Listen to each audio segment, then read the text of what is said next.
Hey yo, mes salutations, j'espère que tout va bien de votre côté car moi ça baigne et je suis de retour. Et de retour pour une nouvelle vidéo parlant de manga. Parce que les mangas, je kiffe ça. Et aujourd'hui, comme vous l'avez vu sur le titre de cette vidéo, je vais parler des numéros 2. Numéro 2 ou second ou bras droit, bref, les numéros 2 de l'équipe des héros dans chacun des mangas. Genre, bah ouais, Tails dans Sonic en fait. Il y a plusieurs paramètres qui me font adorer ces personnages, allant du charisme à la force, en passant par l'intelligence. Ces personnages ont tout pour eux, mis à part être numéro 1. Et parfois, il arrive que ce soit eux qui sauvent les héros. J'espère que vous êtes prêts, car ça commence maintenant. Number 1, Amelio Musica. Et on attaque avec un personnage issu du manga Rave, écrit et dessiné par Hiromashima. Et oui, le même qui a fait Fairy Tail et Eden Zero. Pour commencer, qui est Amelio Musica? Il s'agit tout simplement du petit-fils du forgeron qui a aidé Shiba, le premier Rave Master, ayant sauvé le monde 50 ans avant le début de l'aventure de Haru Glory. Et il est aussi la deuxième personne après Ellie que Haru ait rencontré au cours de son aventure. À ce moment-là, il était d'ailleurs à la tête d'une bande de voyous s'appelant les Silver Rhythm. Mais une chose est sûre, c'est le destin qui a fait se rencontrer Musica et Haru, car le destin de Musica était de aider le second Rave Master, comme son grand-père a aidé Shiba, le premier Rave Master. Musica est un jeune homme au tempérament quelque peu bagarreur et dragueur. Et plus important encore, il possède un pouvoir assez particulier appelé Silver Climber, un pouvoir qui lui permet de manipuler et contrôler l'argent. Il en fait alors ce qu'il veut. D'ailleurs, il a plusieurs fois eu l'occasion de se servir de ses pouvoirs au cours de combats vraiment épiques. Et justement, je trouve que le meilleur combat selon moi, c'était celui contre Ogre où il a combiné ses pouvoirs avec ceux de Reina qui, elle aussi, était une Silver Climber. Même si au début Musica était un vaurien à la tête d'une bande de voleurs, il a su à plusieurs reprises prouver sa valeur et venir en aide à Haru. Devenant peu à peu l'ami de celui-ci, ces deux personnages sont liés d'une confiance mutuelle inébranlable. Et en plus d'être un ami fidèle à Haru, Musica a longtemps été selon moi le deuxième personnage le plus fort de l'équipe des héros. Number 2, Ban le renard. Bon, outre le fait que le renard est un animal que j'adore, non, sérieux, ils sont beaux, ils sont élégants, ils sont intelligents, ils sont malins. Ah mais je kiffe les renards quoi.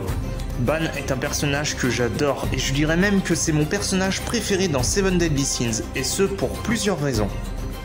D'abord, je trouve que c'est un personnage marrant qui ajoute de l'intérêt comique au manga, et surtout avec son obstination de toujours vouloir se battre contre son chef. Et d'ailleurs, justement, en parlant de combat, Ban est vraiment très balèze. Et ça, on a justement pu s'en rendre compte au cours des divers combats qu'il a menés contre les chevaliers sacrés, contre son chef ou encore contre divers démons. De plus, son passé de voleur est assez sombre et assez intéressant. Et c'est justement après avoir tenté de voler la fontaine de jouvence qu'il tomba amoureux de la gardienne de celle-ci. D'ailleurs, on peut plus ou moins dire qu'il a réussi, car c'est de cette fontaine qu'il tient à présent son immortalité. Et en plus de son immortalité, il possède un pouvoir magique assez particulier lui permettant de tout voler. Tout voler comme voler des objets ou même voler la force de ses adversaires. Et comme si ça ne suffisait pas, en plus il est ultra rapide. Aussi, petite ironie par rapport à son passé, la personne qui a élevé Ban le renard et qui est son père adoptif était un renard-garou. Et un renard-garou, c'est un peu comme un loup-garou, mais en renard en fait. Bah ouais, logique. Bon bref, passons à la suite.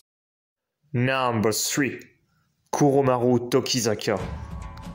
Ben tiens, encore un immortel, mais celui-ci se bat avec le sabre en utilisant les techniques de l'école Shinmei Ryu. Kuromaru est le meilleur ami de Tota Konoe, qui est le héros de Yuku Holder, et descendant de Negi Springfield, qui était lui-même le héros du manga Negima.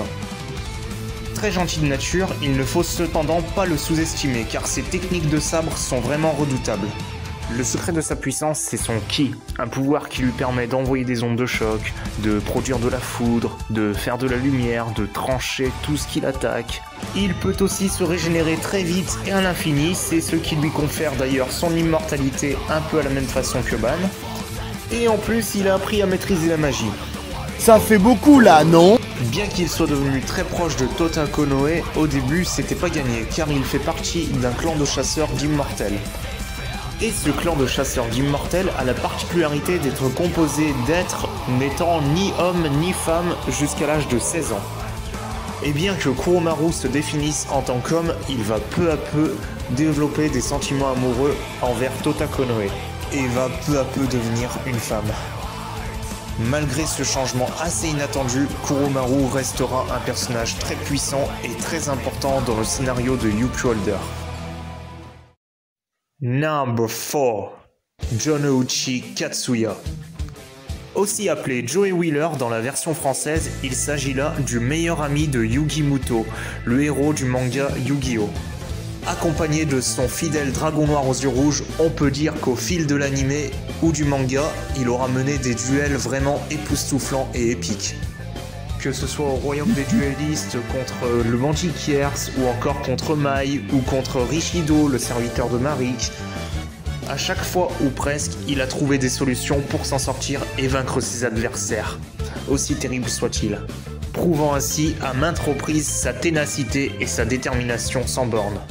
Et justement, il a participé au tournoi du royaume des duellistes pour rendre la vue à sa petite sœur Shizuka, car elle avait une maladie qui lui faisait peu à peu perdre la vue, une maladie qui nécessitait une grosse opération coûtant beaucoup d'argent que Jonouchi a réussi à gagner au tournoi du royaume des duellistes.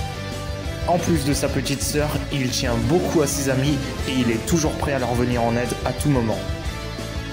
Quant à son niveau de jeu, eh bien selon moi c'est le personnage qui a le plus progressé depuis le début du manga, car au début ce n'était qu'un débutant qui ne savait rien faire, et à la fin il a su terrasser des adversaires vraiment redoutables, comme Rishido, Ryuzaki Dinosaur, Insectoraga ou plein d'autres encore. Et en plus c'est un personnage qui a un background vraiment intéressant. Number 5. Zoro Roronoa. Ouais, je sais ce que vous vous dites. C'est la deuxième fois que je finis avec du One Piece, mais qu'est-ce que vous voulez? Ce manga est trop génial, c'est tout. Et en plus, le personnage dont je vais parler là, Roronoa Zoro, c'est vraiment un des plus badass de ce manga. Pour commencer, eh bien déjà, un style de combat à 3 sabres, c'est assez original, bravo Oda, fallait y penser. Et le moins que l'on puisse dire, c'est que tout au long du manga, dans tous les combats que nous avons vus jusqu'à maintenant, ce style à 3 sabres a été vraiment bien exploité. Et c'est justement avec ce style de combat qu'il compte surpasser le numéro 1 des sabreurs, Mihawk, et devenir à son tour numéro 1. S'il était déjà cool dans la première partie du manga, on peut dire qu'après l'ellipse de 2 ans, qui était juste après la Grande Guerre au sommet à Marineford, si vous vous souvenez bien, il s'est entraîné comme un damné et a appris à maîtriser son acquis de l'armement et est devenu vraiment balèze et super badass. De plus, l'histoire de Roronoa Zoro est assez intéressante car il a promis à plusieurs personnes, dont Luffy et Quina, son ami d'enfance, qu'il allait devenir le meilleur sabreur du monde. Et compte tenu de sa putain de détermination de ouf, je doute fort qu'il renonce un jour à son rêve et à ses promesses. Il deviendra le number 1 des épéistes, comme Luffy deviendra le number 1 des pirates. Car c'est la promesse qu'ils se sont faite, et ils ne reviendront sûrement pas là-dessus. Et j'ai d'ailleurs vraiment hâte de voir les rêves de chacun des membres de l'équipage des chapeaux de paille se réaliser. Et voilà, cette vidéo touche à présent à sa fin. J'espère qu'elle vous aura plu, car il m'aura fallu un certain temps avant de me décider de quel personnage j'allais présenter dans cette vidéo. Et pour tout vous dire, le choix était assez difficile. Alors n'hésitez pas à me dire dans le commentaire s'il y a un autre numéro 2 dans les mangas que vous auriez souhaité voir apparaître dans cette vidéo. Car peut-être que je pourrais les présenter dans de prochaines vidéos. À présent, chers amis, il est temps pour moi de tirer ma révérence. Portez-vous bien et prenez soin de vous, et je vous dis ciao.